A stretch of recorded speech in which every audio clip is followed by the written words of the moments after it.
Dear learners, welcome to back English class. Today we will learn changing voice from active to passive. This is part 2. The previous day we have learned active to passive in assertive sentence. Today we will learn active to passive voice in other sentences. Let's start our main lesson. প্রিয় শিক্ষার্থীরা, আজকে আমরা শিখব active থেকে passive voice করা। গত ক্লাসে আমরা অ্যাক্টিভ থেকে প্যাসিভ শিখেছিলাম, সেটা ছিল অ্যাসার্টিভ সেন্টেন্সে এবং 12টি টেন্সে। আজকে আমরা অন্যান্য সেন্টেন্সে এবং টেন্সের বাইরের নিয়মগুলো শেখার চেষ্টা করব। নাম্বার 1, যদি অ্যাক্টিভ ভয়েসে may, might, can, could, must, ought to, going to এই ধরনের ভার্ব থাকে, তাহলে আমরা প্যাসিভ ভয়েস করার সময় এই ভার্বগুলোর শেষে একটা করে বি যোগ করে দিলেই আমাদের প্যাসিভ ভয়েস করা সম্ভব হবে। যেমন আই মে হেল্প ইউ, এখানে যে মে এটা হচ্ছে মূল ভার্ব, এখানে মে এর স্থানে শুধু মে বি করতে হবে, তাহলে you may be helped by me.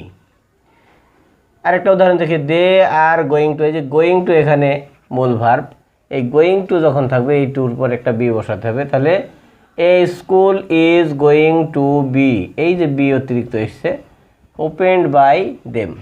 এবার আমরা চলে যাচ্ছি ইম্পারেটিভ সেন্টেন্সে কীভাবে অ্যাক্টিভ ভয়েসকে প্যাসিভ ভয়েস করে। ইম্পারেটিভ সেন্টেন্সে অ্যাক্টিভ ভয়েসটি থাকলে কীভাবে এই অ্যাক্টিভ ভয়েসকে প্যাসিভ ভয়েসে রূপান্তরিত করতে হবে, আমরা দেখি এর নিয়মগুলো কী কী আছে। এখানে যদি দেখা যায় যে ইম্পারেটিভ সেন্টেন্সটি শুধু মূল ভার্ব দিয়ে শুরু হয়েছে, তখন আমরা এটার উত্তর এভাবে করব, লেট দ্য ওয়ার্ক বি ডান। এবার যদি আমরা দেখি যে ইম্পারেটিভ সেন্টেন্সটি ডু নট দিয়ে শুরু হয়েছে, কী দিয়ে শুরু হয়েছে? ডু নট দিয়ে শুরু হয়েছে, তখন আমাদের এই প্যাসিভ ভয়েস করার সময় লেট নট ইউজ করতে হবে। অর্থাৎ লেটের পরে আমরা নট বসি, লেটের পরে আমরা কি করব? নট বসিয়ে দেবো, তারপরে অবজেক্ট নিয়ে আসবো, দ্য ডোর একটা বি দেবো, আর মূল ভার্বের পাস্ট পার্টিসিপল ফর্ম দেবো, এই যে ষাট।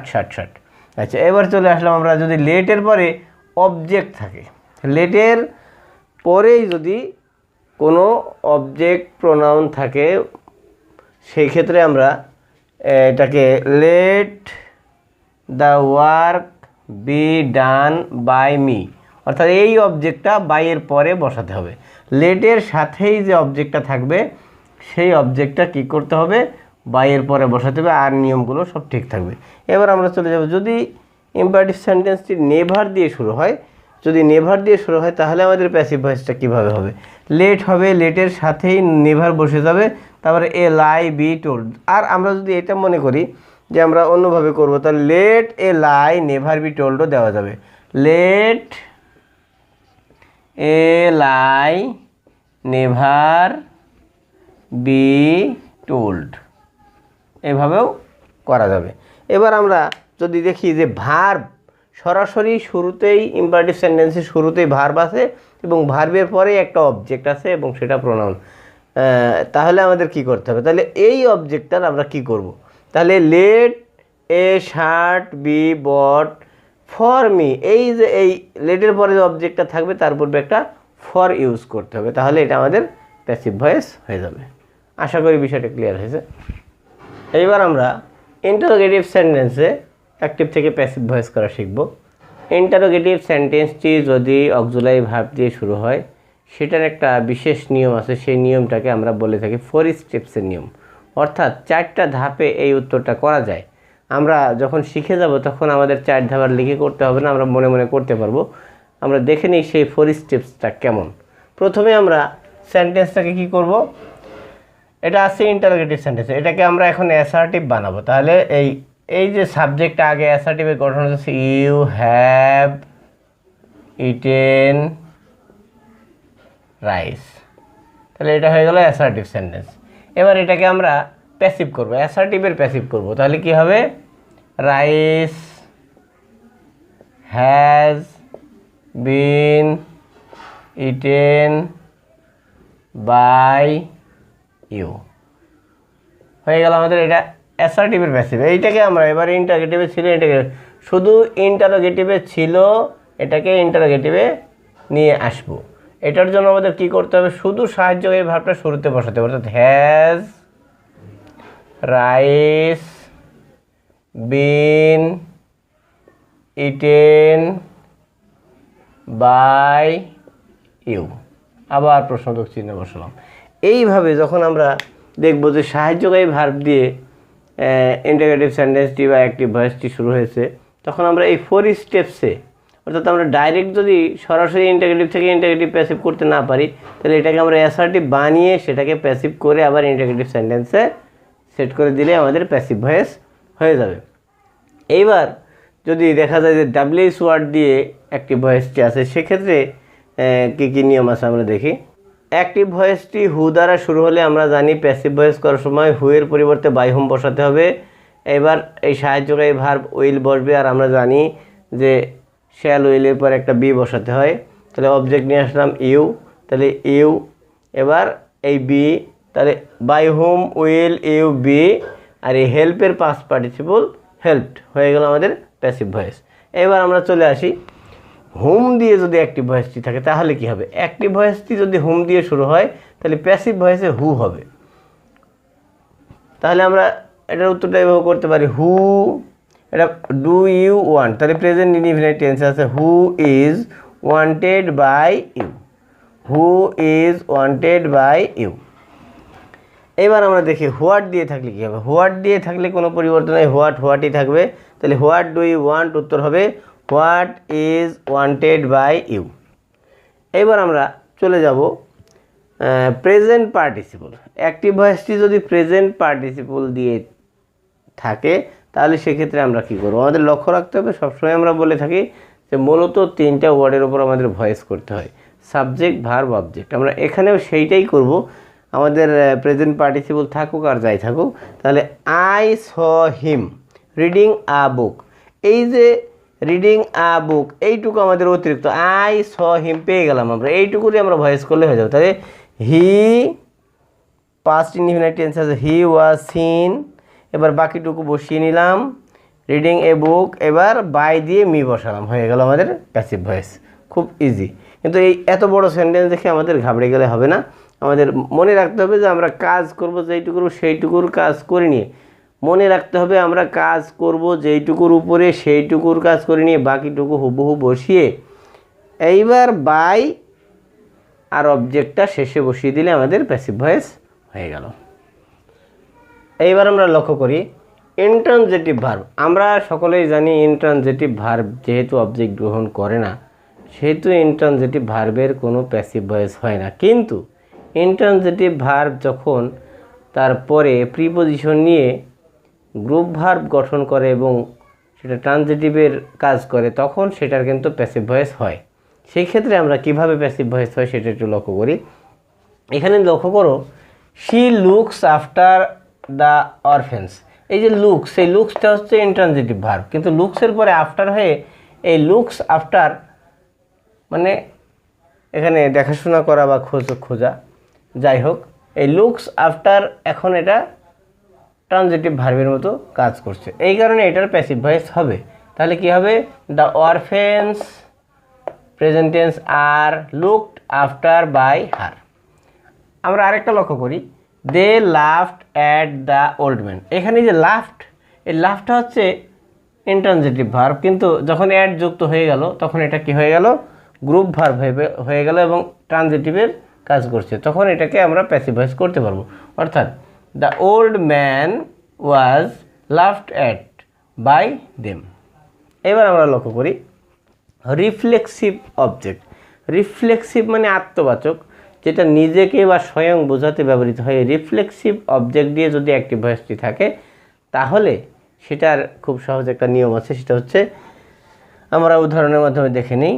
হি কিল্ড হিমসেলফ, তাহলে হি, আবার লক্ষ্য করি, হি কিল্ড হিমসেলফ, তাহলে হবে he was killed by himself. এখানে অন্য কোনো ঝামেলা নেই, হি এইটাকেও past tense was killed by himself সোজা বসে যাবে।